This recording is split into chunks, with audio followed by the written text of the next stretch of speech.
여러분 안녕하세요. 부동산 읽어주는 태희입니다. 장마 때문에 굉장히 지루하고 비가 많이 왔었는데 어제 오늘은 비가 그치고 또 무더위가 기승을 부리는 것 같습니다. 또 뒤끝 장마도 있다고 하니까 다들 건강하게 지내셨으면 좋겠어요. 개포주공 5단지에 굿뉴스가 있어요. 올해 말까지 조합을 설립해야 또 2년 거주 요건에 해당되지 않기 때문에 조합 설립을 위해서 굉장히 많이 노력을 하는데요. 오는 10월 24일에 조합 설립을 위한 총회를 개최한다고 합니다. 그리고 재건축에서 복병이죠. 상가와의 합의가 굉장히 문제가 되는데 5단지 개포주공 고층 5단지 안에도 상가가 있습니다. 그래서 상가 소유주 20분의 동의를 구하기 위해서 추진위원회에서 많이 노력을 하셨는데요. 발표에 따르면 상가와 합의가 이루어졌고 대신 상가 지분에 대한 그런 권리가액을 많이 높여주기로 했다. 그런 내용의 소식이 있습니다. 그렇기 때문에 재건축 상가를 사려고 하시는 분들이 꽤 많이 있으신가 봐요. 지분을 가지고 계시면 결국 이롭게 되니까 결국은 아파트 조합원보다는 더 높은 그런 권리가액을 받게 되었습니다. 그래서 합의가 이루어졌는데 오늘은 개포주공 5단지, 6단지, 7단지는 재건축 초과이익 환수제에 해당하는 단지입니다. 그래서 추진위원회에서 가장 궁금해 하시는 게 바로 추가 분담금과 재건축 초과이익 환수금, 제초안이 얼마일까가 궁금해 하시는데요. 추진위원회에서 내놓은 자료를 바탕으로 해서 제초안에 대한 금액과 또 개포주공 5단지 총회 소식 함께 전해드릴까 합니다. 자, 그럼 개포주공 5단지 총회 소식과 함께 가장 중요하고 또 가장 관심이 많은 그런 부분인 것 같습니다. 평형별 추가 분담금과 또 재건축 초과이익 환수 금액이 얼마인지 추진위원회에서 나온 자료를 바탕으로 한번 설명드리겠습니다. 개포주공 5단지는 현재 추진위원회 설립 완료 단계입니다. 2019년 2월에 추진위원회 승인을 받았고요. 앞으로 조합 설립 인가와 또 사업 시행 인가, 관리 처분 인가, 이주, 철거, 착공 등의 그런 재건축 진행 단계를 남겨두고 있는 단지가 되겠습니다.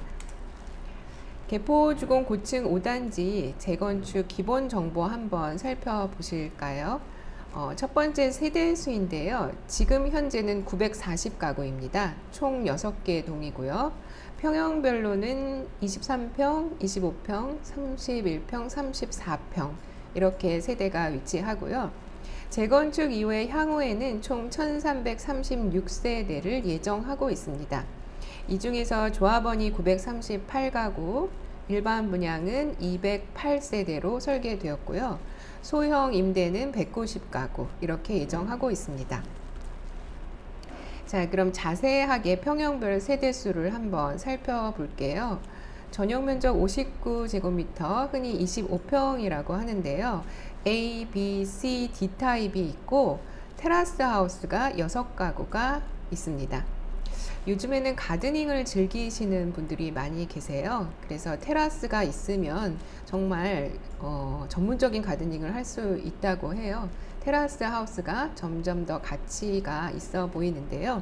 전용 면적 5구 25평 테라스 하우스가 6가구 있고 세부적으로 한번 볼까요? A타입이 34세대, B타입이 48세대, C타입이 27가구, D타입이 17세대 이렇게 되고 일반 분양분은 없습니다. 두 번째로 84제곱미터 34평이라고 하는데 A, B타입과 C타입이 있어요. 84A타입이 301가구, B타입이 245세대, C타입이 91세대를 예정하고 있습니다. 그리고 39평이라고 하는데 전용 면적 9구 타입인데요. A타입, B타입, 또 전용 면적 9구에는 펜트하우스가 7세대가 예상되고 있습니다. A타입은 91가구고요. B타입이 150가구, 그리고 펜트하우스가 7세대, 조합원 분들만 설계되어 있고요. 그리고 전용 면적 114제곱미터 44평이라고 하는데 A타입이 12가구이고요. 이 중에서 일반 분양이 149세대, 그리고 전용 면적 114 B타입은 조합원 분양은 없고요. 일반 분양만 30가구, 또 114 펜트하우스가 일반 분양분으로 3가구 이렇게 예정되어 있습니다. 가장 큰 평수인데요. 48평이에요. 전용 면적 120, A타입이 일반 분양분으로 25가구가 있고요. 펜트하우스가 1세대 이렇게 일반 분양분이 있습니다. 자, 가장 중요한 행사죠. 조합 설립을 위한 그런 총회가 10월 24일 토요일로 예정되어져 있는데요. 연내 조합 설립이 가능하리라고 생각이 들어요. 왜냐하면 내부적으로 한번 보면 상가 소유자와의 그런 합의가 중요한 쟁점이었는데 상가 소유자 전원의 합의가 이루어졌습니다.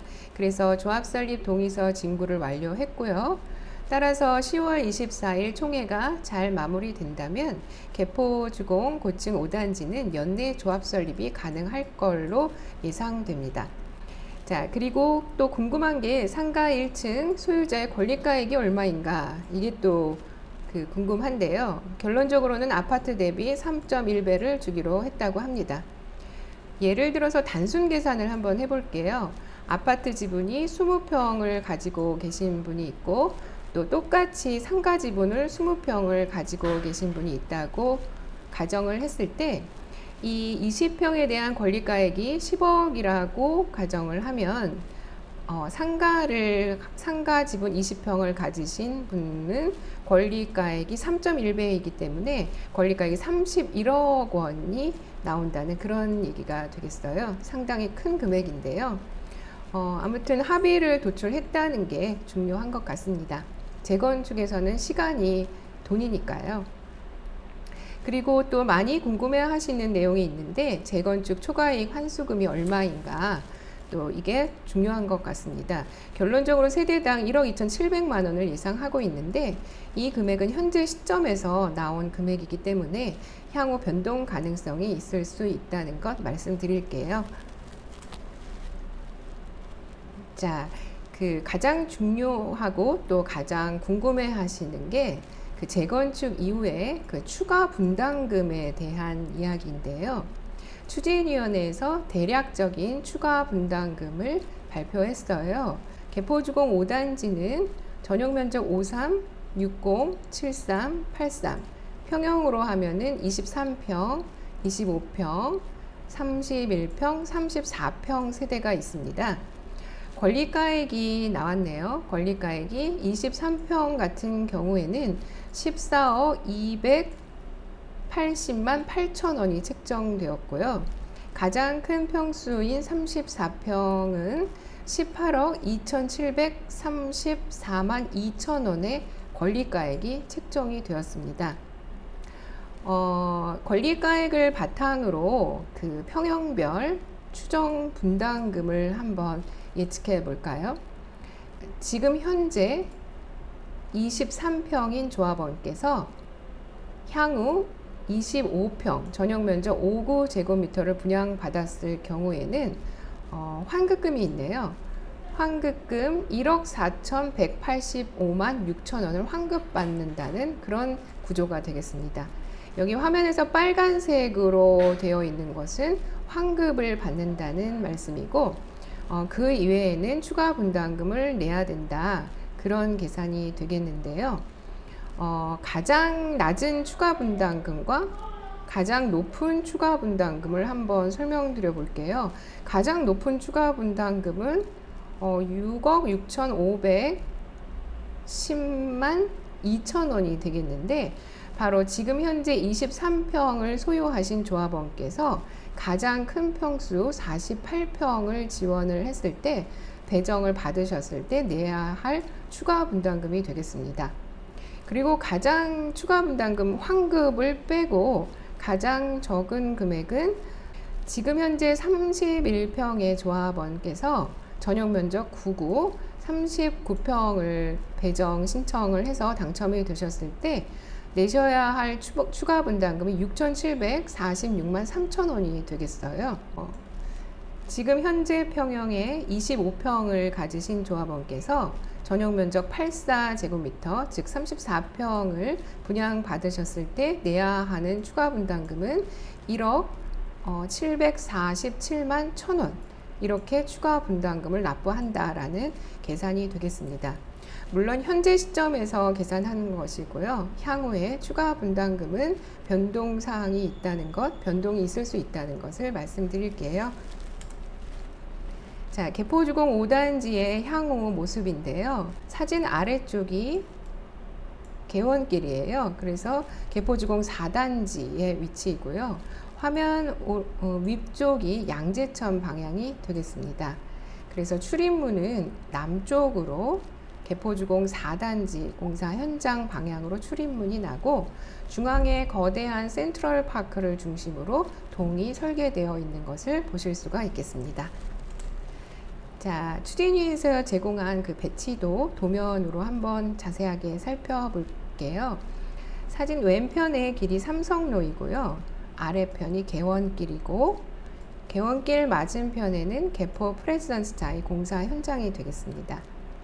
그리고 사진 오른편의 길 건너에는 개포주공 6단지, 7단지가 위치하고요. 사진의 그 위쪽에는 바로 개포시장 상가블럭이 되겠어요.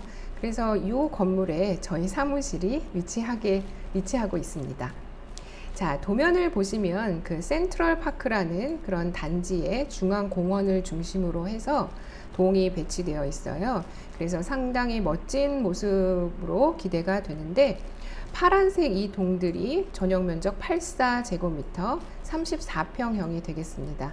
그리고 출입문은 이렇게 남쪽으로 나와 있는데, 풍수지리상 그 대문은, 주택의 대문은 남쪽으로 놔야지 그 집이 번성하고 잘 될 수 있다, 그렇다고 합니다. 그래서 개포주공 5단지가 재건축되면 어느 단지보다도 멋진 단지가 되리라고 예상이 되는데요. 그래서 주 출입문은 이렇게 남쪽에 위치하게 되고, 사진 오른편에 이곳이 근린 생활시설, 즉 상가의 위치가 되겠고, 소형 평형이 이렇게 자리 잡게 되겠습니다. 지금까지 부동산 읽어주는 태희였고요. 구독과 좋아요 꼭 눌러주세요.